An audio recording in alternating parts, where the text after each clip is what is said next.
సాయిరాం. బాబా భక్తులందరికీ కూడా నమస్కారం అండి. అందరూ కూడా సుఖంగా సంతోషంగా ఎప్పుడూ కూడా ఆనందంగా ఉండాలి అని చెప్పి ఆ బాబాగారి తరపున నేను కూడా మనస్ఫూర్తిగా కోరుకుంటున్నాను.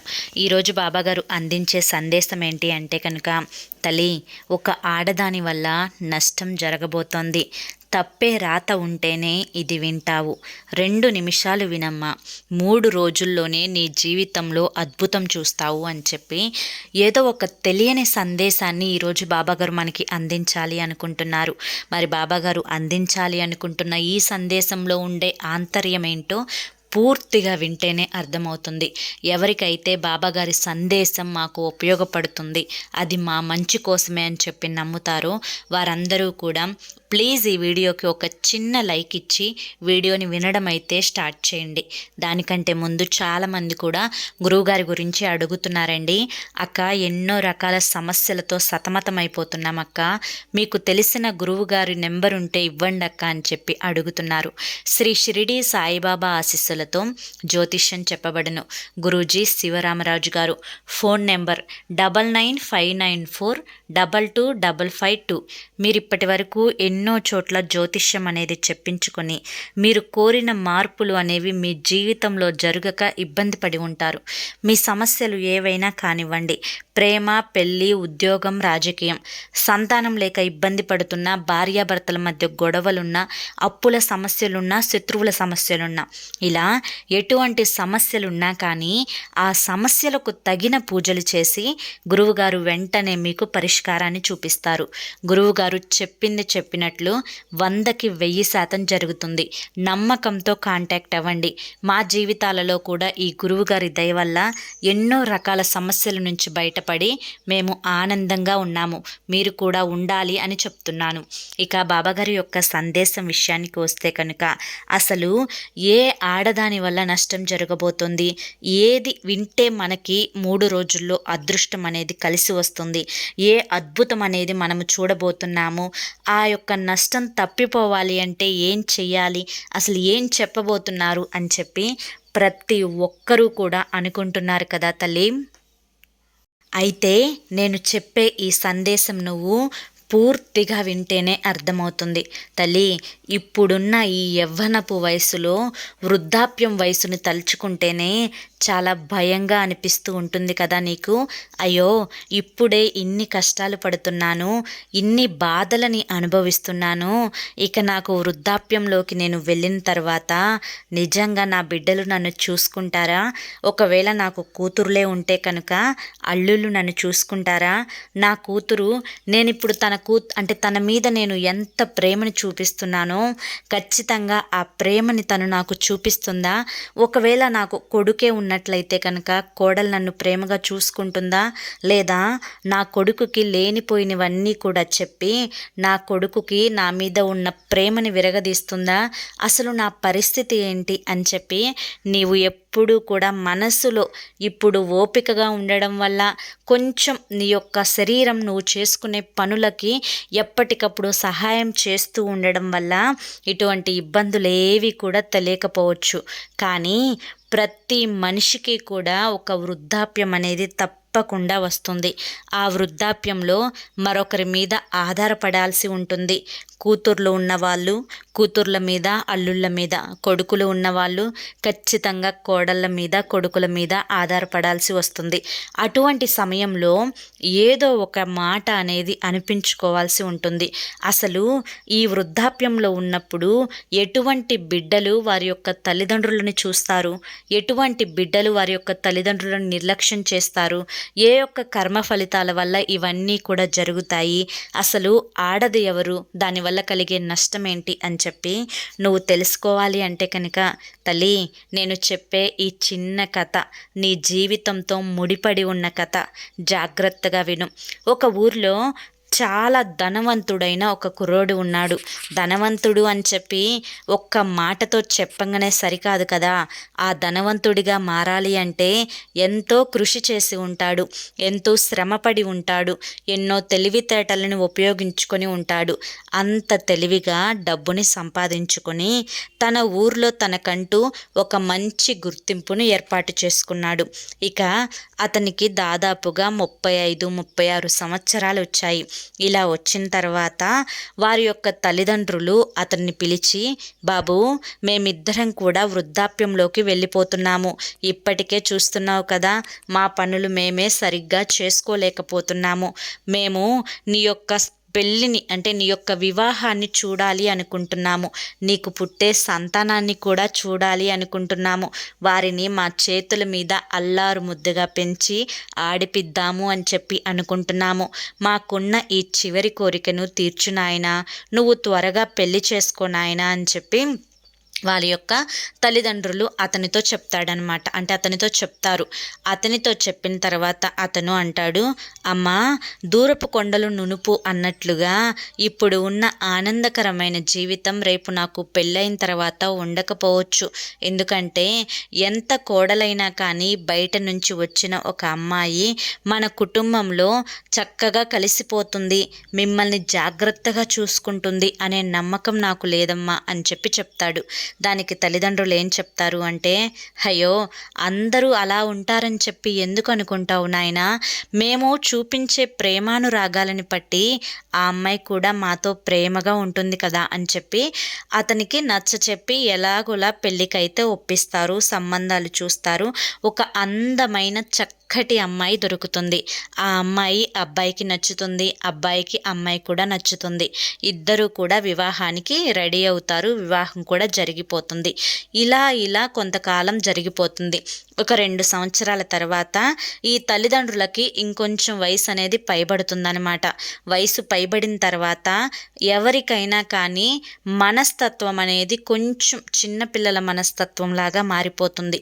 అంతేకాకుండా ఆలోచన జ్ఞానం అనేది కూడా తగ్గిపోతుంది. శరీరంలో శక్తి సన్నగిల్లడం వల్ల చిన్న చిన్న విషయాలకే కోపం రావడం కూడా చాలా సహజమవుతుంది.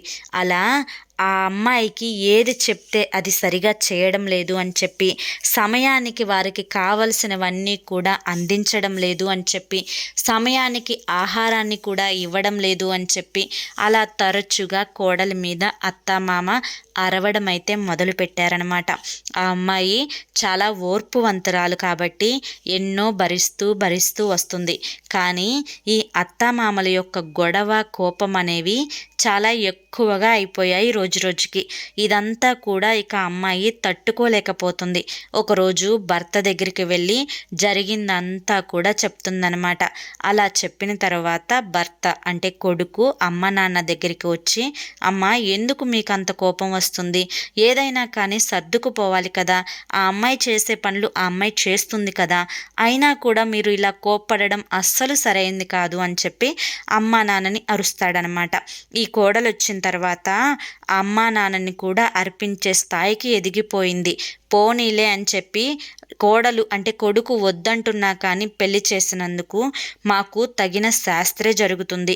ఈ అమ్మాయి ఇలా, ఆ అమ్మాయి ఇలా చేస్తుంది అని చెప్పి బయటికి వెళ్ళి కూర్చొని కూడా చుట్టుపక్కల వారందరికీ కూడా కోడల మీద అత్తామామలిద్దరూ కూడా చాడీలు చెప్పడం మొదలుపెట్టారు. ఇక చాడీలు చెప్పినప్పుడు పొరుగింటి వారు ఊరుకుంటారా? ఊరుకోకుండా ఇంకాస్త పొగ అంటే పొగ చిమ్మటం అంటారు కదా, అంటే ఇంకాస్త గొడవలు వారి మధ్య పెద్దవవ్వాలి అని చెప్పి వీరిద్దరిని కూడా రెచ్చగొట్టడం మొదలుపెట్టారు. ఆ విధంగా బయట వారు చెప్పిన మాటలు విని ఇంట్లోకి వచ్చి కోడల్ని సాధించడం వారిద్దరికీ కూడా అలవాటుగా మారిపోయిందనమాట. ఇక అమ్మాయికి చాలా కోపం వచ్చేస్తుంది, చాలా ఆవేశం వచ్చేస్తుంది, ఓర్పు నశించిపోతుంది. ఇక బట్టలు సర్దుకొని వాళ్ళ అమ్మగారింటికి వెళ్ళిపోతుంది అనమాట. ఇక అమ్మగారింటికి వెళ్ళిన తర్వాత వాళ్ళ తండ్రి ఆ అమ్మాయిని చూసి, ఇదేంటి అల్లుడితో రాకుండా ఒక్కటే ఇంత ఆవేశంగా వచ్చింది, ఖచ్చితంగా ఏదో గొడవే జరుగుంటుంది అని చెప్పి ముందుగానే వాళ్ళ నాన్న తెలుస్తుందనమాట. తెలిసి జరిగిందంతా కూడా అడుగుతాడు. అడిగితే అమ్మాయి చెప్తుంది, సరేనమ్మా, నువ్వు చెప్పింది బాగానే ఉంది, ఉంటుంది. కానీ భార్య అంటే పెళ్ళైన అమ్మాయికి ఎంతైనా మంచైనా చెడైనా భర్త ఎలాంటి వాడైనా కానీ ఆ భర్త దగ్గర భర్త ఇంట్లో ఉంటేనే ఆ ఆడదానికి విలువ అనేది ఉంటుంది. ఇలా చిన్న చిన్న విషయాలకు గొడవ పెట్టుకొని అత్తింటిని వదిలేసి పుట్టింట్లో వచ్చి కూర్చుంటే నలుగురిలో నీకు ఎంత నామర్దాగా ఉంటుంది ఆలోచించు అని చెప్పి తండ్రి నచ్చజెప్తాడు. ఎంత నచ్చజెప్పినా కూడా ఆ అమ్మాయి లేదు నాన్న, నేను మా అత్తయ్య మామయ్య టార్చర్ పడలేకపోతున్నాను, నా వల్ల కాదు అని చెప్పి ఎంతో చెప్తుందనమాట. ఇక చేసేది ఏమీ లేక ఒకసారి మాట్లాడి వద్దాము మీ అత్తగారి ఇంటికి వెళ్ళి అని చెప్పి ఆ అమ్మాయిని తీసుకొని ఆ అమ్మాయి వాళ్ళ అమ్మ నాన్న ఆ అమ్మాయి ముగ్గురు కలిసి వాళ్ళ అత్తగారింటికి వెళ్తారనమాట. వెళ్ళిన తర్వాత వారు వెళ్ళిన సమయానికి కొడుకు అక్కడ ఉండడు. ఇక ఉండకపోయేసరికి ఇక ఆ కోడల్ని చూసిన మరుక్షణం అత్త మామకి ఇంట్లో నుంచి వెళ్ళిపోయింది అని చెప్పి ఇంకాస్త కోపాన్ని పెంచుకొని బాగా చిందులు తొక్కుతారు. నీ కూతురుని ఇలాగేనా పెంచేది, ఇది చెప్పే మీరు అత్తగారింటికి పంపించారా, మీకు అసలు పెంచడం చేతవ్వా అని నానా మాటలు ఇంటికి వచ్చిన వాళ్ళ అమ్మా నాన్ని కూడా అంటారనమాట. ఇదంతా కూడా చెప్దాము అంటే కొడుకేమో ఇంట్లో లేడు. చేసేదేమీ లేక వెనక్కి తిరిగి వెళ్తూ ఉంటారు. అలా వెళ్ళే దారిలో అతనికి ఒక సన్యాసి కనిపిస్తాడు వాళ్ళ ముగ్గురికి. ఇక కనిపించి ఏంటి నాయనా ఏదో దుఃఖంలో ఉన్నట్టున్నారు, ఎక్కడి నుంచి వస్తున్నారు, ఎక్కడికి వెళ్తున్నారు, ఏం బాధ కలిగింది అని చెప్పి ఆ సన్యాసి వాళ్ళని అడుగుతాడనమాట. అప్పుడు వాళ్ళ నాన్న జరిగిందంతా కూడా చెప్తాడు. సరే, మీ యొక్క సమస్యకు నేను పరిష్కారాన్ని చూపిస్తాను, మీరు వాళ్ళ ఇంటికి నన్ను తీసుకొని వెళ్ళండి, కానీ నాతో పాటు మీరు లోపలికి రాకుండా బయటే నుంచోండి, నేను వారికి చెప్పి వారిని మార్చే ప్రయత్నం చేస్తాను, నన్ను తీసుకువెళ్ళండి అని చెప్పి ఆ సన్యాసి అంటే ఆ స్వామీజీ వారిని అడుగుతాడనమాట. ఇక సరే, ఏది ఏమైనా కానీ ఈయన మహా గురువులాగా ఉన్నాడు. ఈయన చెప్పిన అయిన తర్వాత అయినా కానీ వాళ్ళ అత్తమామలో మార్పు వస్తుందేమో, నా బిడ్డని తీసుకొని వెళ్తారేమో, నా బిడ్డ కాపురం నిలబడుతుందేమో అని చెప్పి తండ్రి ఆశగా వాళ్ళ ముగ్గురితో పాటు ఆ యొక్క స్వామిని కూడా తీసుకొని వెళ్తాడనమాట. ఇక వెళ్ళిన తర్వాత ఇంటి ద్వారం దగ్గరికి వెళ్ళిన తర్వాత మీరు బయటే ఉండండి, నేను వాళ్ళతో మాట్లాడాలి అని చెప్పి చెప్తాడు. ఇక అలా చెప్పి స్వామి లోపలికి వెళ్తాడు. లోపలికి వెళ్ళిన తర్వాత స్వామిని చూసిన ఆ ఇద్దరు వృద్ధాప్యంలో ఉన్న వృద్ధులు లేచి నుంచొని, నమస్కారం స్వామి, ఎంతో గొప్ప మహనీయులు మీరు, మా ఇంటికి రావడం నిజంగా మా అదృష్టం, మా ఇంట్లో భోజనం చేయండి స్వామి అని చెప్పి మర్యాదగా అడుగుతారు. అయితే ఆ స్వామీజీ ఏం చెప్తాడు అంటే, అమ్మా, నేను మీ ఇంట్లో తప్పకుండా భోజనం చేస్తాను, కానీ నేను మీ ఇంట్లో భోజనం చేయాలి అంటే నేను చెప్పిన మాట మీరు ఖచ్చితంగా వినాలి అని చెప్పి చెప్తాడనమాట. ఇక సరే స్వామి, మీలాంటి గొప్ప వ్యక్తులు ఏది చెప్పినా కూడా అది మహాప్రసాదం అని భావించి మేము మీ మాటల్ని తప్పకుండా ఆలకిస్తాము స్వామి అని చెప్పి చెప్పమంటారు. అప్పుడు, అమ్మా, నేను ఈ ఊరిలోకి అడుగు పెట్టిన తర్వాత మీ గురించి కొన్ని విషయాలు విన్నాను, మీకు మీ కోడలికి అస్సలు సరిపడడం లేదంట, మీ మీద అలిగి మీ కోడలు పుట్టింటికి వెళ్ళిపోయిందంట, ఇక మీ కోడలు మిమ్మల్ని ఏదో ఒకటి అనుకుంటూ ఉండేవారట, ఇదంతా నిజమేనా అని చెప్పి అడుగుతాడు ఆ స్వామి. అప్పుడు వాళ్ళిద్దరూ కూడా, అవును స్వామి, మేము వృద్ధాప్యంలోకి వచ్చాము, మా కోడలు మమ్మల్ని అస్సలు సరిగా చూడదు, మాకు సమయానికి భోజనం పెట్టదు, మమ్మల్ని నిర్లక్ష్యంగా చూస్తుంది, మేము ఒక్క మాట అంటే అలిగి పుట్టింటికి వెళ్ళిపోయింది అని చెప్పి చెప్తారనమాట. అప్పుడు ఆ యొక్క స్వామి ఏం చెప్తారు అంటే, అమ్మా, నేను చెప్పిన ఈ మాటలు కనుక మీరు జాగ్రత్తగా విని మీరు జీవితంలో పాటించారు అంటే కనుక మీ కోడలికి మీకే కాదు, ఏ ఆడదాని వల్ల అంటే ఏ భార్య వల్ల భర్తకి కానీ, భర్త వల్ల భార్యకు కానీ, అత్తామామల వల్ల కోడలికి కానీ, కోడలి వల్ల అత్తామామలకి కానీ ఎటువంటి అనర్థమైన మాటలు అనేవి జరగకుండా అందరూ ఒకరికొకరు ప్రేమానురాగాలతో ఉంటారు. నేను చెప్పేది విను. మొదట మీరు వృద్ధాప్యంలోకి వచ్చారు కాబట్టి మీకు కొంచెం ఆలోచన జ్ఞానం అనేది తగ్గుతుంది, అది సహజం. ఎందుకంటే మీకు ఓపిక నశించడం వల్ల ఆలోచన శక్తి కూడా ఉండదు. కనుక మీరు ఏదైనా మీ కోడలితో ఒక మాట మాట్లాడేటప్పుడు ఆలోచించుకొని మాట్లాడాలి. ఎందుకంటే నేను మీ ఇంట్లోకి రాగానే మీరు లేచి నుంచొని నమస్కరించి స్వామి భోజనం చెయ్యండి అని చెప్పి ప్రశాంతంగా నాతో మాట్లాడారు. ఆ మాటల్ని పట్టే కదా తల్లి నేను మీతో ఈ మాటలన్నీ చెప్పగలుగుతున్నాను. అలా కాకుండా మీరు కోపంగా వెళ్ళిపో అంటే నేను ఇవి చెప్పగలిగేదాన్నా?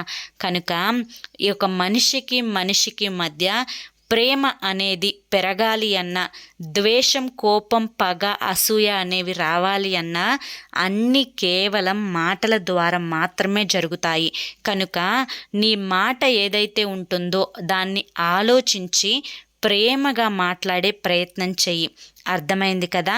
ఒకవేళ నీకు మాట్లాడడం అనేది రాకపోతే కనుక నువ్వు మౌనంగానైనా ఉండు, కానీ ఆలోచన లేని మాటలు మాత్రం మాట్లాడొద్దు. ఇక రెండవది ఏంటి అంటే కనుక తల్లి, ఒక వస్తువు మీరు అడగాలి అంటే కనుక నీ కోడలు ఖాళీగా ఉన్న సమయంలో, ఉచిత సమయంలో మాత్రమే అడగాలి. ఉదాహరణకి నీ కోడలు పొయ్యి దగ్గర నుంచొని భోజనం చేస్తూ ఉందనుకో, అప్పుడు నువ్వు ఆలోచించకుండా తను ఏ పరిస్థితుల్లో ఉంది, ఏ పని చేస్తుంది అని చెప్పి చూడకుండా భోజనం పెట్టు అంటే నీ కోడలు భోజనం వండుతూ ఉన్నప్పుడు అది అవ్వకుండా నీకు భోజనం ఎలా పెడుతుంది? అర్థమైంది కదా? కనుక నీ ఇంట్లో ఏమి ఉన్నాయి, ఏవి సమయానికి నీకు అవి ఉపయోగపడతాయి అని చెప్పి ఆలోచించుకొని సమయాన్ని, పరిస్థితిని అర్థం చేసుకొని ఒక వస్తువుని అడిగావు అంటే కనుక నీ కోడలికి నీకు ఎటువంటి మాట అనేది రాదు, గుర్తుంచుకో. ఇక మూడవది ఏంటి అంటే కనుక మీరు కోరుకున్న భోజనం అనేది ఒక్కొక్కసారి దొరకకపోవచ్చు. ఎందుకంటే మీరు చెప్పిన సామాన్లు ఏం వండమన్నారో అవి ఇంట్లో లేక తను మామూలుగా ఏదో ఒకటి చేసేయవచ్చు. అటువంటి పరిస్థితుల్లో మీరు అర్థం చేసుకొని ఊరుకోవాలి. ఒక్కొక్కసారి చేసిన భోజనంలో ఉప్పు తక్కువై ఉండొచ్చు, కారం అనేది సరిపోకపోవచ్చు, రుచి అనేది సరిగ్గా ఉండకపోవచ్చు.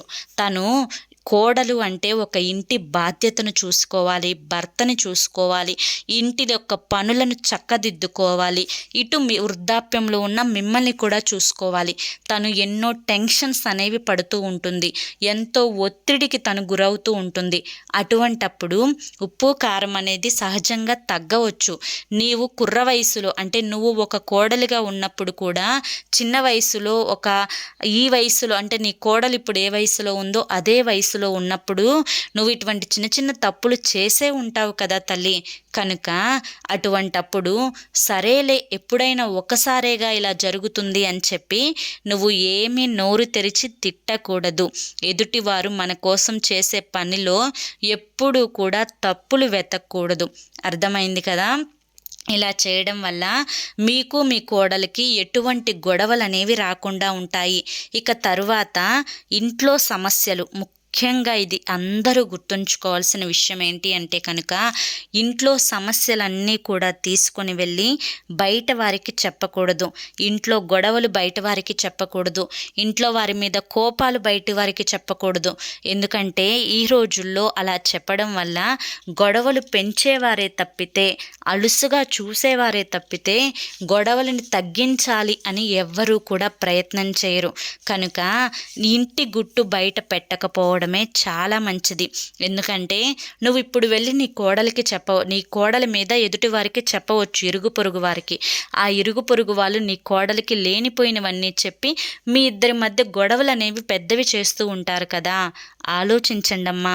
ఈ 4 విషయాలు కనుక నువ్వు మనసులో పెట్టుకొని మీరిద్దరూ ప్రవర్తించినట్లయితే నీ కోడలికి నీకు ఎటువంటి గొడవలు జరగవు అని చెప్పి చెప్తారా స్వామి.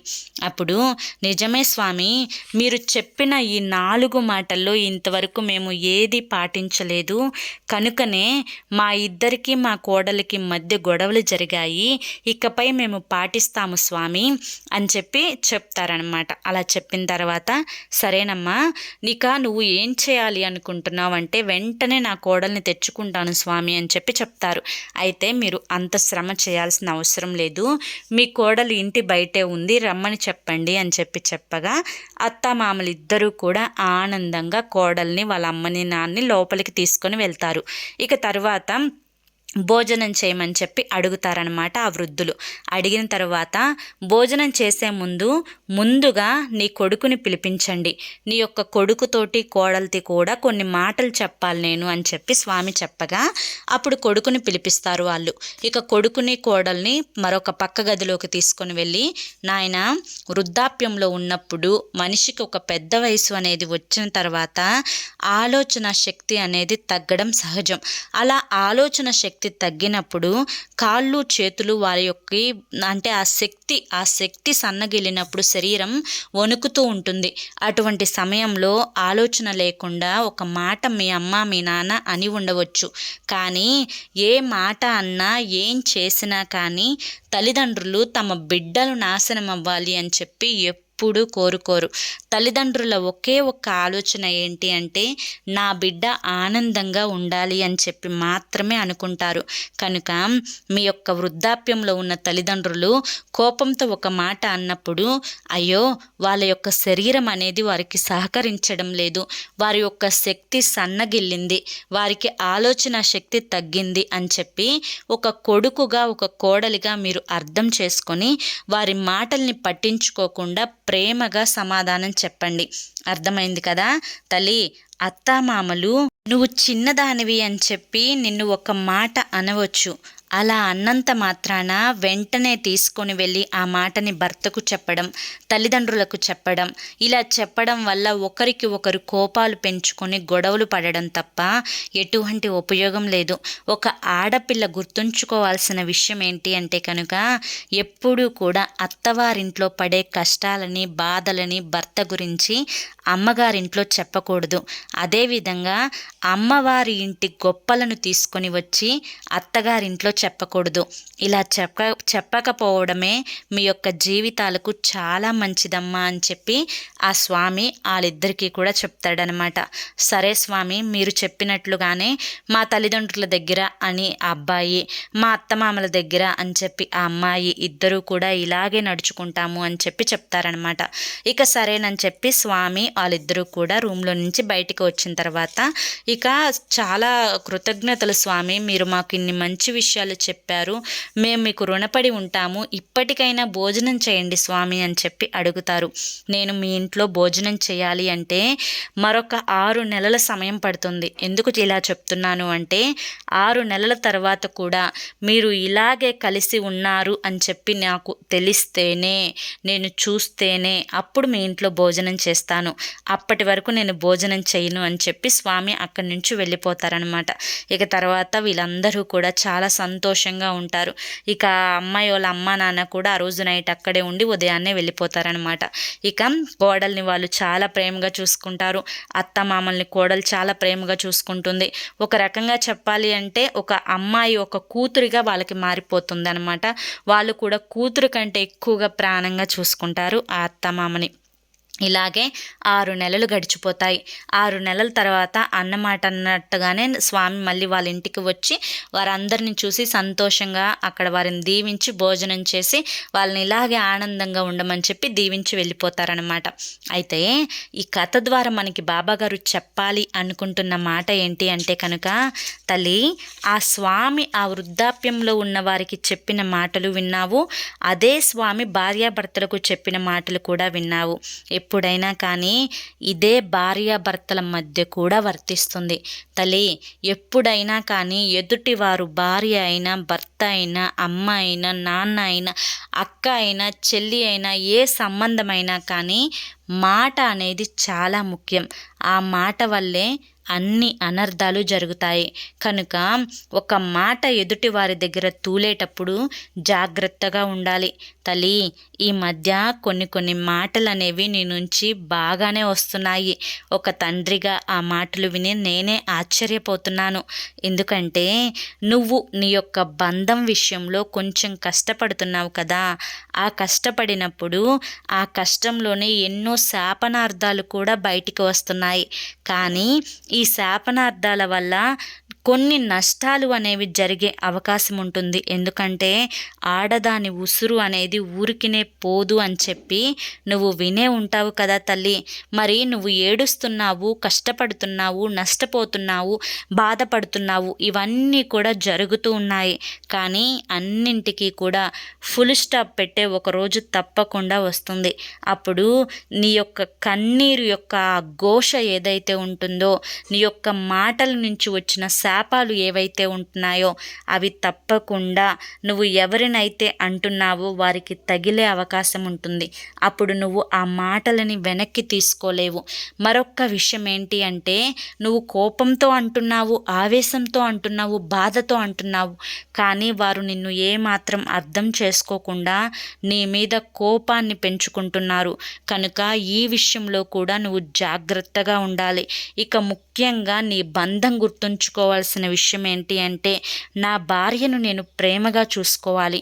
నా భార్య కన్నీటి బొట్టు నన్ను ఒక శాపంలాగా వెంటాడుతుంది. ఇది నా జీవితానికి, నా యొక్క ఎదుగుదలకు, నా కుటుంబానికి అస్సలు మంచిది కాదు అని చెప్పి తెలుసుకొని ఎప్పటికప్పుడు భార్యను సంతోషంగా చూసుకునే ఆ ఒక్క గొప్ప పని భర్త చేయగలిగితే ఎటువంటి నష్టాలు అనేవి జరగవు. తల్లి, ఈ మాట విన్న భార్య అయినా భర్త అయినా కానీ నేను చెప్పిన మాటలకు తగ్గట్లుగా మీ జీవితాలలో మార్పులు చేసుకోగలిగితే, ఎవరి శాపాలు ఒకరికి తగలకుండా 3 రోజులు మీరు నేను చెప్పిన మాటలు విని చూడండి, మహా అద్భుతాలే జరుగుతాయి మీ జీవితాలలో అని చెప్పి ఈరోజు బాబాగారు మనకి చాలా చక్కటి సందేశాన్ని అందించారండి. ఈ సందేశంలో ఎంతో గొప్ప ఆంతర్యం ఉంది కదా. నిజంగా ఆడదాని ఉసురు అనేది ఊరికినే పోదు అంటారు. కనుక భర్తలు కూడా ముఖ్యంగా ఆడదానికి, భార్యకు విలువనివ్వాలి, భార్యను ప్రేమగా చూసుకోవాలి, మా ఇంటి లక్ష్మిని బంగారంలా చూసుకోవాలి అని చెప్పి భర్తలు కూడా తెలుసుకున్నప్పుడు ఆ కాపురాలు అనేవి ఎంత సంతోషంగానో ఉంటాయి. అదే మనకిప్పుడు బాబాగారు చెప్పాలి అనుకుంటున్నది. ఆడదాని ఉసురు పోసుకోకూడదనే చెప్పాలి అనుకుంటున్నారు. అందరూ కూడా తెలుసుకుంటారు అని చెప్పి ఆశిస్తున్నాను. మరి ఈ సందేశం మీ అందరికీ కూడా నచ్చింది అనుకుంటున్నాను. నచ్చింది అనిపిస్తే చూసి వెళ్ళే వాళ్ళు తప్పకుండా ఒక చిన్న లైక్ ఇవ్వండి. కింద కామెంట్ సెక్షన్లో ఓం సాయిరామ్ అని చెప్పి టైప్ చేయండి. మొదటిసారి సాయి పిలుపు ఛానల్లోకి వస్తే ఇటువంటి మంచి మంచి బాబాగారి యొక్క సందేశాల కోసం ఛానల్ని సబ్స్క్రైబ్ చేసుకొని సపోర్ట్ చేయండి. రేపు మరొక మంచి సందేశంతో తప్పకుండా కలుసుకుందాం. అంతవరకు కూడా బాబా ఆశీస్సులు అనేవి మీపై ఉండాలి అని చెప్పి మనస్ఫూర్తిగా కోరుకుంటూ సర్వేజన సుఖినో భవంతు. ఓం సాయిరామ్.